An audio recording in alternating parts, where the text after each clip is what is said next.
Oke, sekarang kita akan membahas aritmatika modular. Nah, pertama definisinya dulu. Aritmatika modular itu apa sih? Oke, jadi modulo. Modulo itu intinya adalah sisa bagi. Contoh, 10 modulo 3, sisa baginya adalah 1. Karena 10 bisa direpresentasikan dengan 9 tambah 1. Oke, ini yang 9 tambah 1 ini dipikir nanti aja, tapi intinya modulo itu adalah sisa bagi. Oke, kita coba ambil contoh lagi. Misalnya 16. 16 di modulo 3. Oke, berarti 16 bagi 3 berapa? 5. Terus ini 15, 1. Berarti ini sisa baginya. Berarti 16 modulo 3 adalah 1. Misalnya yang lebih gede lagi, 172 di modulo 3. Oke, kita bagi biasa dulu. Berarti ini jadi 5, ini 15. Jadi 22, ini 7, 21, ini 1. Berarti 1 ini adalah sisa baginya. Berarti 172 modulo 3, sisa baginya adalah 1 gitu. Nah, oke. Secara formal, modulo itu adalah M kali K ditambah C. Jadi ini ya, ini definisi formalnya. Dengan K adalah bilangan bulat terserah mau positif atau negatif gitu. Oke. Ini tuh sama aja kayak ngomong sisa bagi gitu. Karena kalau misalnya kayak gini, 172 sama dengan yang paling mendekati ini kan berapa? 57. 57 dikali 3. Tapi masih ada sisanya. Sisanya adalah 1. Ya gitu aja sih. Sebenarnya ini cuman merepresentasikan ini, nyari sisa bagi ini di dalam simbol matematika aja. Gitu. Oke, kita akan lanjut. Kongruensi. Nah, di aritmatika modular, kita tuh biasanya mainannya dengan kongruensi. Jadi, kalau kita lihat di sini, A kongruen dengan B, mod M, itu sama aja dengan A mod M sama dengan B mod M. Oke? Bedanya kongruensi yang 3 garis gini dengan sama dengan, kalau sama dengan kan mesti sama, jadi 3 sama dengan 3 gitu. Kalau kongruensi, dia itu bisa 3 kongruen dengan 17 modulo 2. Kenapa bisa kayak gini? Karena kongruensi itu artinya yang kiri di modulo 2 hasilnya sama dengan yang kanan di modulo 2. Dah, itu intinya kongruensi. Yang kiri modulo 2 itu sama dengan yang kanan modulo 2. Berarti ini 1 sama dengan 1. Yeay, benar. Oke, kita lanjut lagi. Nah, di aritmatika modular ini tuh ada beberapa sifat-sifat. Nah, ini sifatnya. Oke, jadi kalau kalian punya operasi tambah, kurang, dan kali, itu bisa dikerjakan secara terpisah.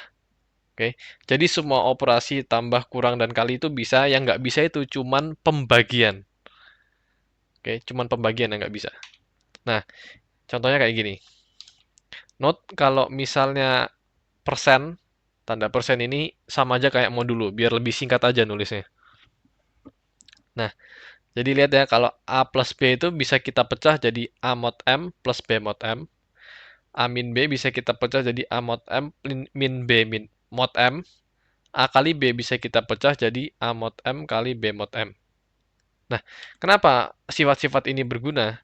Karena kalau bilangannya gede, misalnya bilangannya 9973221 dikali dengan 1,0000005 gitu di modulo 5. Oke. Berarti ini bisa kita pecah jadi 9973221 di modulo 5. Dia bakal jadi 1 karena dia kan mesti bisa bikin 20 nanti di sininya. 2, 3, 7, 9. Dia bisa bikin kayak gini, sisanya 1. Berarti yang ini 1. Yang ini adalah, karena ini kelipatan 5, berarti sisa baginya 0.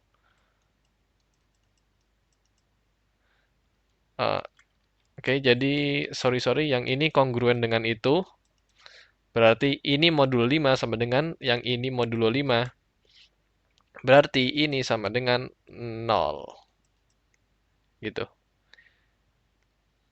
Jadi itu salah satu contohnya kenapa sifat-sifat ini bisa berguna banget kalau misalnya angkanya gede. Nah, ini sifat lainnya yaitu pangkat. Basisnya tuh bisa dipisah. Basisnya tuh yang di bawahnya itu. Oke, jadi bisa begini. Contohnya adalah misalnya 997 pangkat 1945 di modulo berapa? Modulo 2. Oke. Ini bakal jadi kongruen dengan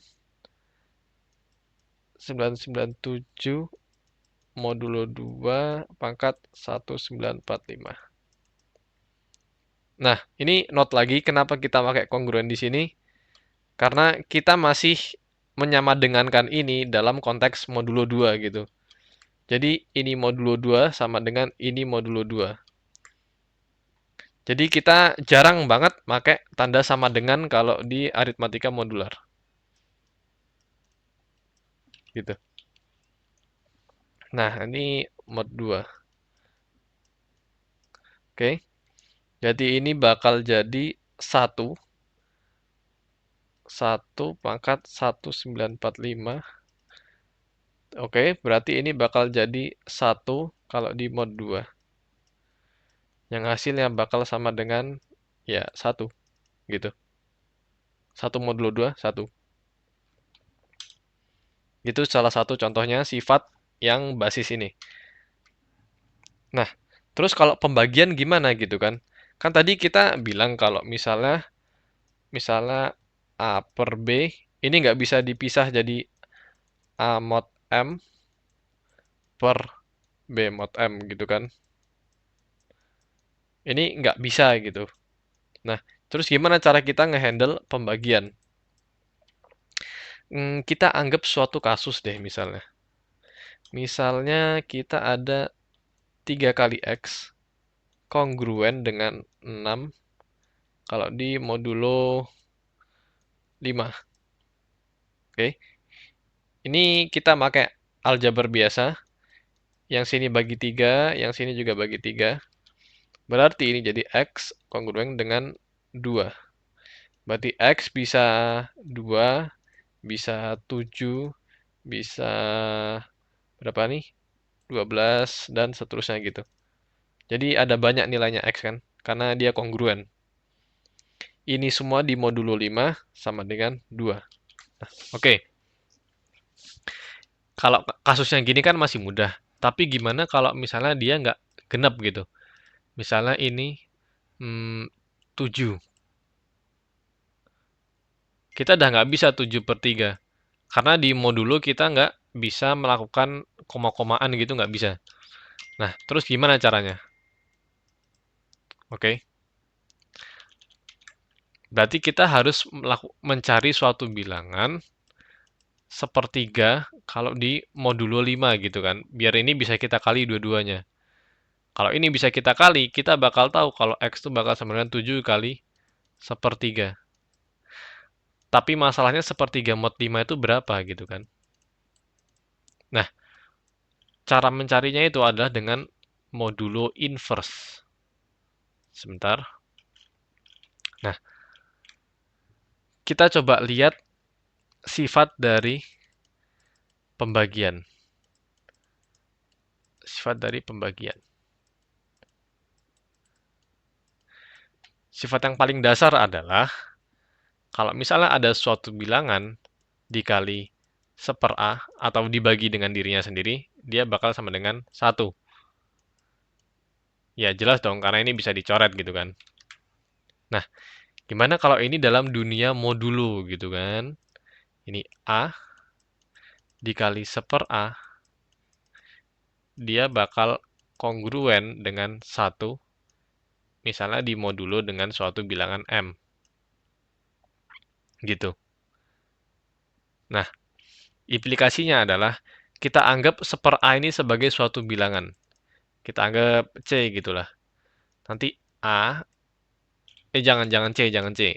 Ini A-1. Nah, jadi A dikali A-1 harus hasilnya 1 kalau di modulo M. Ya udah, ini adalah 1/A di dalam dunia modulo M gitu. Jadi kalau misalnya pakai kasus kita tadi, kita mau nyari 1/3 kan. Kita mau nyari 1/3. Berarti 3 dikali suatu bilangan sama dengan 1 kalau di modulo 5. Berapa hasilnya? 3 terus 6. Nah, 6. Berarti ini harus diisi dengan 2. Karena 6 mod 5 adalah 1 gitu kan. Oke, berarti ini kan A. Ini A inverse atau sama dengan 1/A kalau di sini. Berarti 1/A itu sama dengan 2 kalau di modulo 5. Ini di kongruen aja deh. Nah, gitu. 1/3 deng, 1/3. Nah, 1/3. Nah, 1/3 itu sama dengan 2 kalau di modulo 5. Berarti yang di sini untuk mencari perkalian ini kita tinggal mensubstitusikan saja 1/3 dengan yang udah kita cari tadi inverse-nya yaitu 2. Ini masih modulo 5. Berarti X kongruen dengan 14. Ini sama dengan 4 kalau di modulo 5. Gitu. Jadi itu adalah inverse. Nah, di aritmatika modular ini ada beberapa teorema yang nanti bakal tersedia di artikel yang udah ada di Nexter juga. Nah, terus ini adalah salah satu contoh dari soal aritmatika modular, permasalahan aritmatika modular gitu, yaitu CRT atau Chinese Remainder Theorem. Ini jarang muncul sih di OSN, tapi nggak ada salahnya kita pelajari. Nah, CRT itu, inti idenya itu adalah, sebentar, nah, soalnya beginian.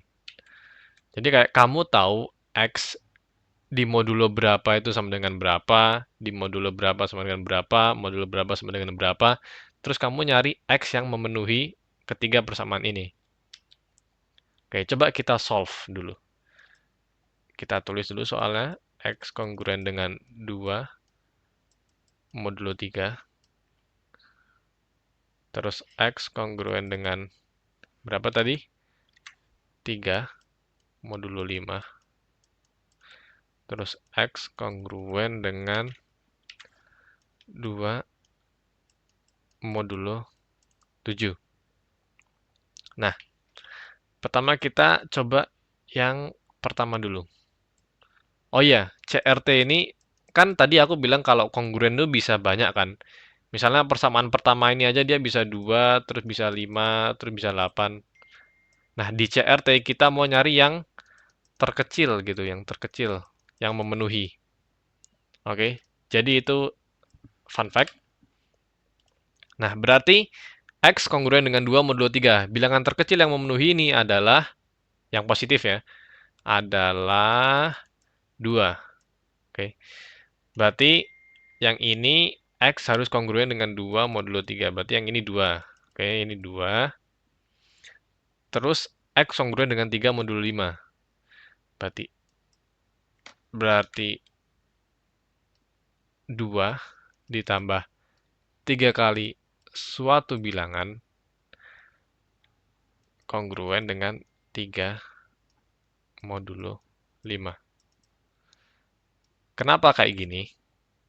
Ini sehingga kalau kita balik lagi ke persamaan 1, dia hasil modulo 3-nya tetap sama. Ya kan? Karena kalau kayak gini, modulo 3 kan 0. Oke. Berarti ini kayak 0 kali K yang hasilnya adalah 0. Berarti ini tuh nggak ngaruh kalau kita balik lagi ke persamaan pertama gitu loh. Nah, karena bilangan ini nggak ngaruh apa-apa kalau kita balik ke persamaan pertama, maka persamaan ini masih benar gitu loh. Nah, jadi itu yang kita cari. Kita mau menambah ini dengan suatu bilangan, yaitu 3K ini, sehingga hasil modulo 5-nya sama dengan 3, tapi hasil yang modulo 3-nya tetap sama dengan 2 gitu. Jadi nggak berubah. Oke, jadi kita tinggal mencari K sekarang. Oke, kita pakai aljabar biasa. 1 mod 5. Ini berarti berapa ini? 2. K sama dengan 2. K sama dengan 2 berarti persamaan ini menjadi 2 ditambah 3 kali 2 sama dengan 8. Oke, yang di sini dapat 8. Terus kita ke persamaan ketiga. Persamaan ketiga adalah X kongruen dengan 2 kalau di modulo 7. Oke. Kalau dari persamaan kedua, kita tahu X sama dengan 8. Oke. Nah, kita harus menambah 8 dengan suatu bilangan yang sehingga kalau dia balik ke persamaan kedua, hasilnya tetap sama. Kalau dia balik ke persamaan pertama, hasilnya juga tetap sama. Oke, kita tambahin berapa gitu? Jawabannya adalah kita tambahin dengan KPK dari 3 dan 5, yaitu 15, terus kelipatannya gitu. Oke, kita bisa buktiin 15 modulo 5, 0. 15 modulo 3, 0. Sehingga kalau kita balik ke persamaan 1 dan persamaan 2, dia tetap nggak ngaruh ininya. Pakai sifat perkalian tadi itu loh. Yang ini bisa jadi 15 modulo, misalnya 5 kali K modulo 5. Ini bakal jadi 0, terus ini udah nggak keanggap lagi. Yang persamaan pertama, modulo 3 sama dengan K modulo 3, ini bakal jadi 0, terus udah nggak keanggap lagi. Jadi tetap sama nilainya. Nah, oke, 8 tambah 15K kongruen dengan 2 modulo 7. Oke, kita pakai sifat yang bisa dipisah tadi, karena ini penjumlahan, ini kita pisah. 8 modulo 7, 1. Ini kita pisah juga, 15 modulo 7 adalah 1 dikali K, kongruen dengan 2. Terus ini K kongruen dengan 1. Berarti K sama dengan 1. Berarti persamaan ini menjadi 8 tambah 15, yaitu 23. Dan ini adalah jawabannya. Kita bisa coba pastikan 23 modulo 2, modulo 3, 23 modulo 3. Dia bisa 21 ditambah 2, berarti 2, benar. 23 modulo 5, dia bisa 20 tambah 5, 20 tambah 3, berarti 3, masih benar. 23 modulo 7, dia bisa 21 ditambah 2, hasilnya 2. Dan ya, benar. Jadi itu cara ngerjain CRT. Nah, terus ini terakhir ada beberapa side note tentang aritmatika modular. Ini sebagai efek samping gitu. Oke, kalau kita mencari satuan, artinya kita memodulo bilangan itu dengan 10. Mencari ratusan, dua bilangan terakhir, modulo 100. Mencari ribuan, tiga bilangan terakhir, modulo 1000. Kenapa bisa gini? Ini ada hubungannya dengan basis. Nanti kayaknya ada materinya sendiri. Jadi kalau misalnya 1945, ini kan sama aja dengan 1000 dikali 1. Ini ribuannya. Terus ada ratusannya adalah 9 dikali 100 ditambah 4 dikali 10 ditambah 5. Kalau kita mau dulu dengan 10, yang ini bakal jadi 0, ini juga kelipatan 10 kan, 100 ini, 0, ini 0, jadi kan nanti bakal jadi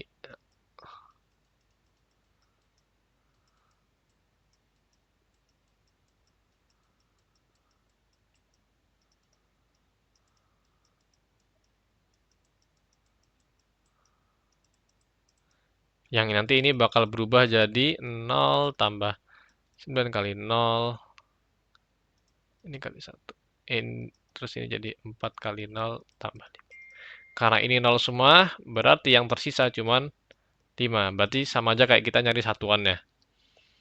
Kalau misalnya nyari ratusan, ya yang dari sini ke sana yang 0. Ini 0, terus ini 0. Terus sisanya yang ini gitu. Oke. Terus A mod B sama dengan 0 itu artinya A itu kelipatan B. Oke. Ini mudah dibuktikan kalau dengan porografit tadi. Kalau misalnya dia, misalnya apa, 4 bagi 2 gitu. 2, 4, 0. Dia udah nggak ada sisanya lagi, artinya dia kelipatan gitu. Ini straightforward. Ya, jadi itu adalah beberapa side note tentang aritmatika modular dan tamat.